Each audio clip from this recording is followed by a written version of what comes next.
Raj tube ஆலய தரிசன நேயர்களுக்கு வணக்கம். இப்போ ஆடி மாதம் எல்லாருமே ரொம்ப பரபரப்பாக இருப்போம். அதுவும் ஆடி மாதத்தில் அம்மன் கோயிலுக்கு போகாதவங்களே கிடையாது. இந்த ஆடி மாதத்தில் நமக்கு ஆடி அமாவாசை முடிஞ்சிருச்சு, ஆடி பூரம் முடிஞ்சிருச்சு, ஆடி பூரத்தன்னைக்கே நமக்கு நாக சதுர்த்தியும் ஆயிடுச்சு, அதற்கப்புறம் கருட பஞ்சமியும் முடிஞ்சிருச்சு. அடுத்தது நம்ம ஆடியில் வரவேற்கிறது ஆடி 18ஆம் பெருக்கு. ஆகஸ்ட் மாதம் 3ஆம் தேதி ஞாயிற்றுக்கிழமை அன்று இந்த ஆடி பெருக்கு நம்ம கொண்டாடுகிறோம். பெருக்கு அப்படின்னாலே பல மடங்காக அது பெருகுவது அப்படின்னு அர்த்தம். இந்த ஆடி பெருக்கு வருடா வருடம் பார்த்திங்கன்னா நீர்நிலைகளில் மக்கள் போய் கொண்டாடுவாங்க. இந்த ஆடி மாதமே தட்சிணாயன புண்ணிய காலம் அப்படின்னு சொல்கிறோம். சூரியனினுடைய பாதை தெற்கு முகமாக அது பயணிக்கிறது. இந்த சூரியன் தெற்கு முகமாக அது பயணம் செய்யும் பொழுது ஒவ்வொரு ராசியிலையும் ஒவ்வொரு மாத காலம் சூரியன் இருக்கிறாரு.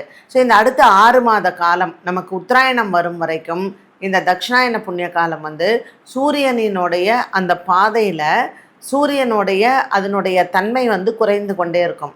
ஸோ இப்போ காற்று காலம், அடுத்தது மழைக்காலம், அப்புறம் குளிர்காலம், அப்புறம் நமக்கு வசந்த காலம், அதுக்கப்புறம் பார்த்திங்கன்னா சித்திரை மாதத்துலேருந்து நமக்கு 4 மாதம் வெயில் காலம் வருது. ஸோ காலங்களை நிர்ணயிப்பது தான் சூரியன்.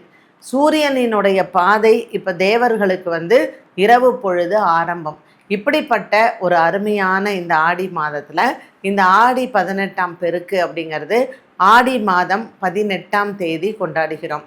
நம்மளுடைய முன்னோர்கள் இறை வழிபாடு வருவதற்கு முன்னையே பார்த்திங்கன்னா இயற்கை வழிபாடு தான் நம்ம செஞ்சோம்.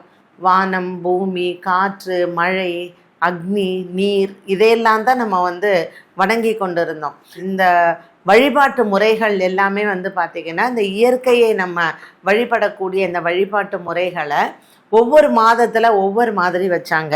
ஸோ நம்ம களிமண்ணில் பொம்மை பிடித்து அந்த பொம்மைகளை கொலுவாக வைத்து புரட்டாசி மாதம் அதை நவராத்திரி அப்படின்னு 9 நாட்கள் நம்ம கொண்டாடினோம்.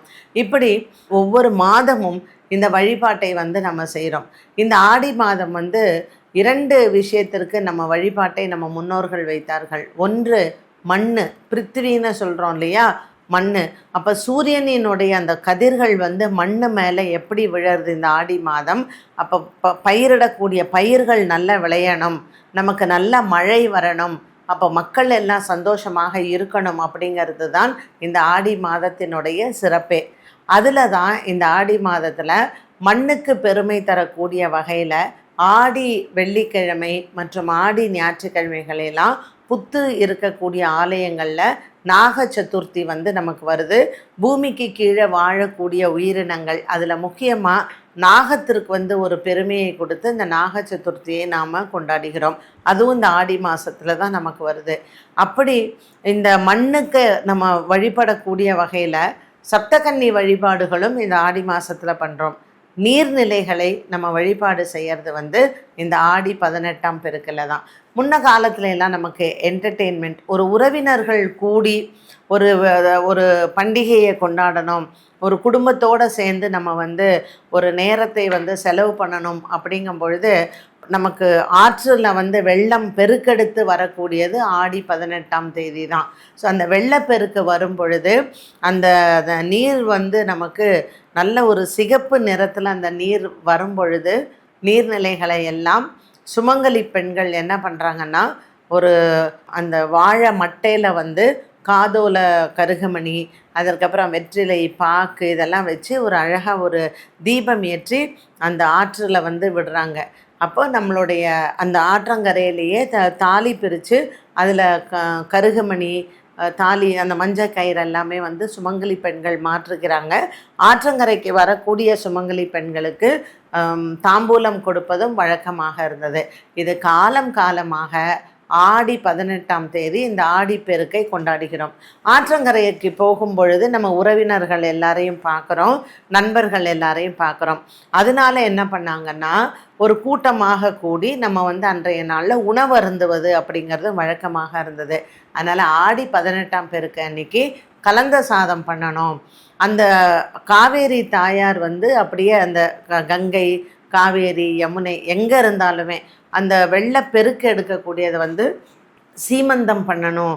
ஆடி 18ஆம் பெருக்கு வந்து அம்மனுக்கு சீமந்தம்னு சொல்லி கலந்த சாதம் கொடுத்து நெய்வேத்தியம் பண்ணி சாப்பிட்டாங்க.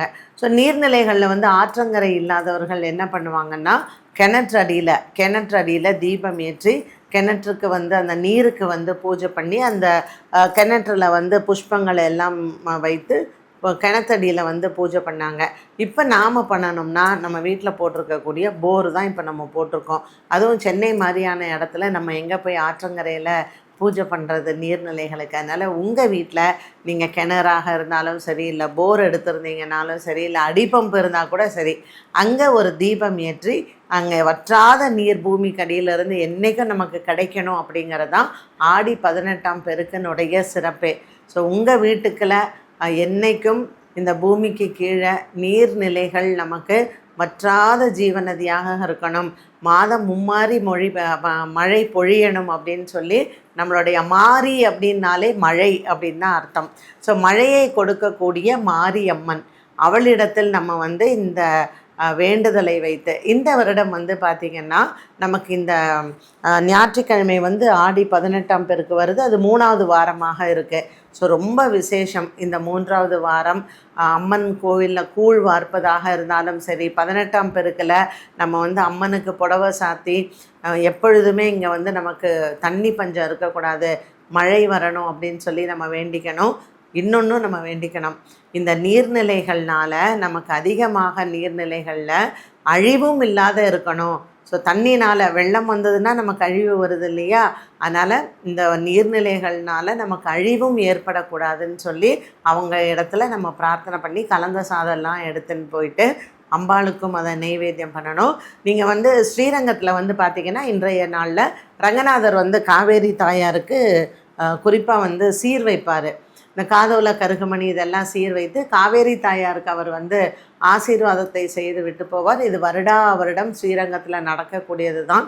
ஸோ உங்கள் வீட்டு பக்கத்தில் என்ன நீர்நிலைகள் இருக்கோ, இந்த ஆடி 18ஆம் பெருக்கில் நீங்களும் அம்மனை வேண்டி, இறைவனை வேண்டி நமக்கு நாடு சுபிட்சமாக இருக்கணும், விளையக்கூடிய பயிர்களும் நன்றாக இருக்கணும்னு மண்ணுக்கும் இந்த விண்ணுக்கும் எல்லா பெருமைகளும் உண்டு. பஞ்சபூதங்களையும் நம்ம வேண்டி இறைவனையும் வேண்டலாம். அனைவருக்கும் ஆடிப்பெருக்கினுடைய நல்வாழ்த்துக்கள். மீண்டும் மற்றொரு பதிவில் சந்திக்கும் வரை நன்றி, வணக்கம்.